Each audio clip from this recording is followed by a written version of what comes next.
Hello everyone, in this video I will show you how to use the quick emulator QEMU on Windows. So we will install QEMU on Windows, then we will use it to install an Ubuntu guest.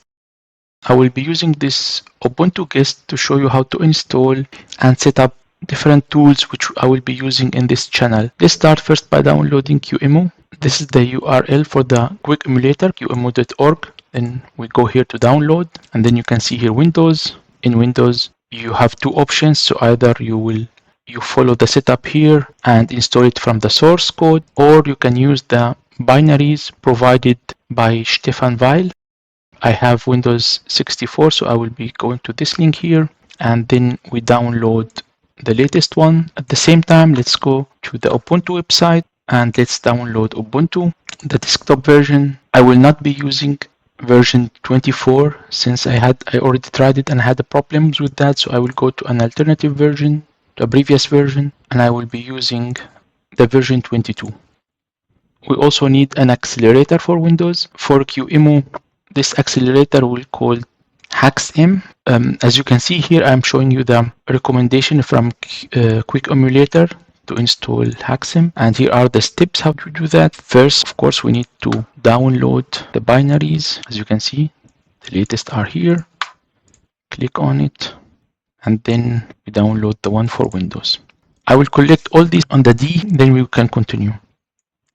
So as you can see here on my D drive, I already created a folder called it Ubuntu, and then I will go to the downloads. I will copy the binaries for QEMU and the downloaded Ubuntu and also the accelerator. Let us first install QEMU. So for Windows asks us if we want to allow, we click yes, use English, next, next. Then you can choose also the location here. I will choose directly on the C, QEMU, and then install. While waiting for it to finish, we'll go through these instructions.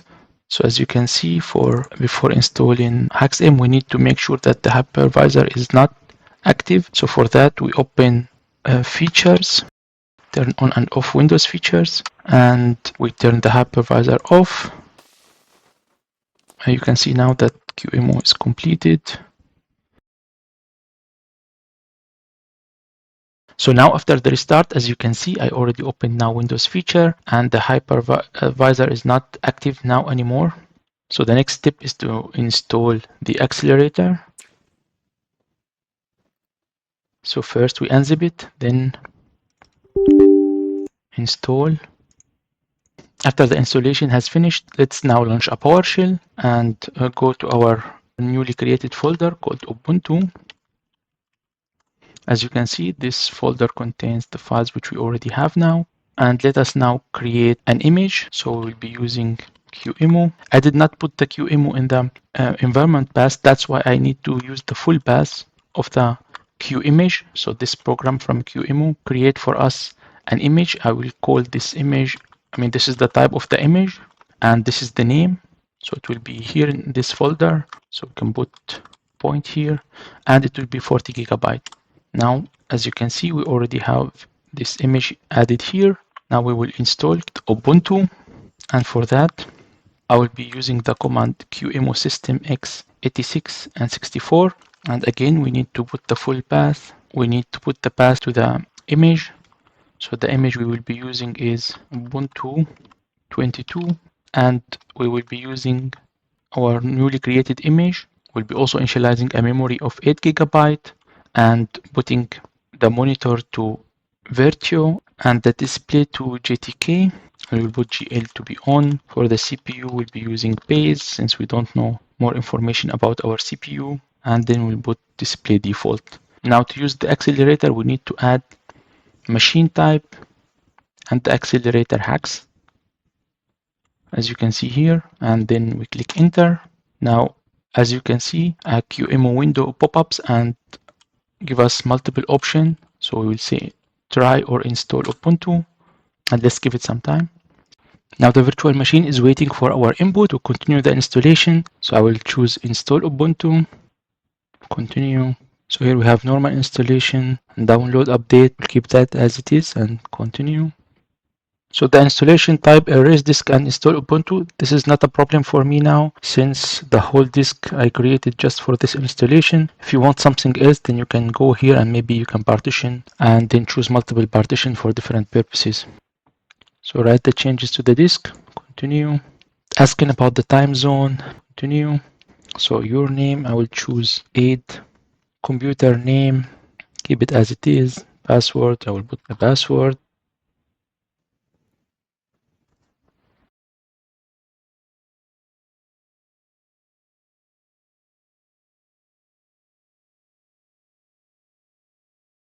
While the installation is being continued, let me show you a list of tools in the QEMU wiki. As you can see, there are a list of links which can be helpful, and there is for Windows this tool called QTEMU. I mean, it works on all systems. This tool could be helpful for you if you don't want to use command line. If you want to use it, just click here the GUI and you can install it. However, I prefer not to install tools which are not necessary for the work. That's why I will not be installing this tool here. If you, of course, working on other systems like Linux or Mac, there could be other solution for you. So installation is complete. Now we need to restart. So as you can see, it's asking to remove the installation medium. For that, I will stop the boot now and rerun it without the CD-ROM. So back to here from the command line, we use the same command line, but we remove the CD-ROM. So we delete CD-ROM and run. Let's run in full screen mode. So now, as you can see, it's already run. We can log in and use our Ubuntu installation. Before to continue in this tutorial, I just want to show you one interesting thing here is that this Ubuntu image which we created and which should be 40 gigabyte, you can see it's now only 14 gigabyte and 272 mega, and that's because this partition that we make is expand as needed till it reaches the 40 gigabyte. Then we will have the problem of having low disk space. However, before that, it uses only what it needs. So every time we install something new on this machine, this will require extra disk space, and then this file here will become larger. Now we have our virtual machine booted. We can connect to the internet, check our connection. So we want to install Visual Studio Code. Let's search for that. So as you can see, so if we were on Windows, we simply download from here, from this button, and we start the installation by double clicking on that as usual in Windows. However, since we are on Ubuntu, we download the Debian packages and we open a terminal. Let me check where the download folder. So it's user home download. We are now in the user home directory. If we displayed all the folders here using ls, the command ls, as you can see, we can see the download here. We can change directory using the cd command to download, and here is our package. So let's install this package. First we do sudo, since we will need administrative rights, and we will be using the command dbkg to install the package with the options -i and then our package name. Simply enter. It asks us for the password. Put the password, and as you can see, the installation is running. This is much simpler on Windows, so we only need to double click and just click next. You will get the Visual Studio Code installed. And now it's asking us if we like to add the Microsoft repository and signing key to update vscode through apt. So yes is selected. We'll keep that. And now vscode is already installed. Let's see if we can access it. Firefox is causing some problems. As you can see, give us a weird cursor. Let me install then Google Chrome. It's the same. As you can see here, we have the Debian packages. Let's select accept and install, and we are already in the download folder. Let's see, now we have the Google Chrome. We need the same command as before, however this time for the Google Chrome package.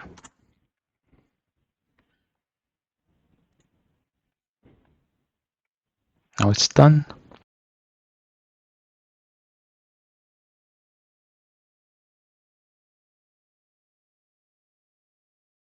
So we can now start Google Chrome. It says make it as default browser. I will click OK.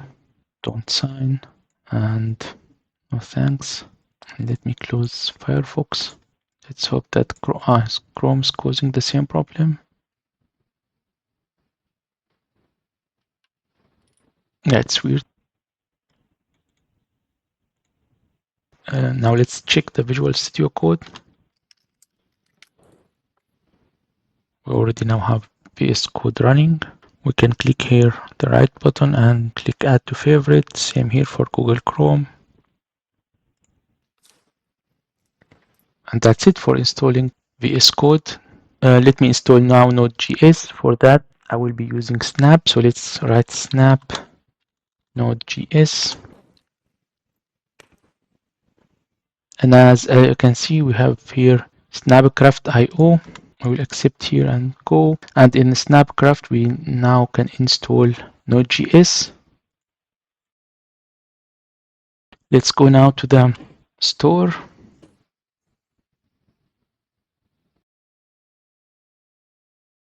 Now we click install. It asks us for the password. Then it starts installing. Let's check. As you can see, Node.js is already installed and we have the version 20. On Windows, we can install Node.js directly from nodejs.org. As you can see here, you click this and you will get an install, and then you can click that and start the installation of Node.js.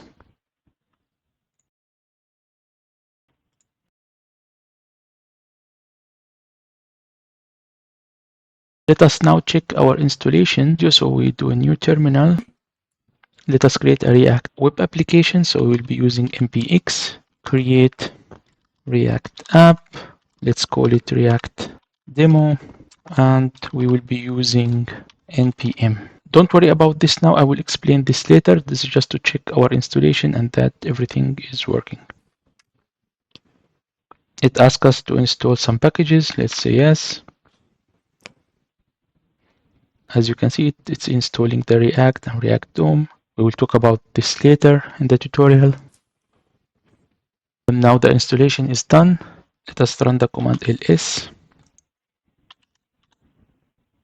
Now, as you can see, we have a new folder called React Demo. Let's change directory to React Demo. And you can see npm has already created for us a skeleton for a React application. We can also open this from here using open folder, React demo, and open. Yes, I trust the authors. We can see the structure of, this is the needed node models for the React application. This is the public directory, which has our index.html and our source directory. And of course, we have the git ignore and the packages.json and readme file. Let us now try to run this application. So in the terminal, we can run it by npm start, and it's telling us that it is on localhost at the port 3000, and that's it. As you can see here, we have welcome to React. So now I will put the browser window on the right, and beside it I will put the VS Code window so that we can see how changes will be reflected on the website. We'll talk about this in more detail later. Now to update, we go to the src folder and then to the app.js, and inside this app.js, for example, here you can add a new paragraph. Let's put something like hello React and just save, and you can see that our changes has appeared here direct. So now we are set up. We have our Visual Studio and Node.js running, and we can start developing our applications. I will be starting by HTML, and for that we need some extensions like live server. So let's install it, and maybe also the JavaScript runner.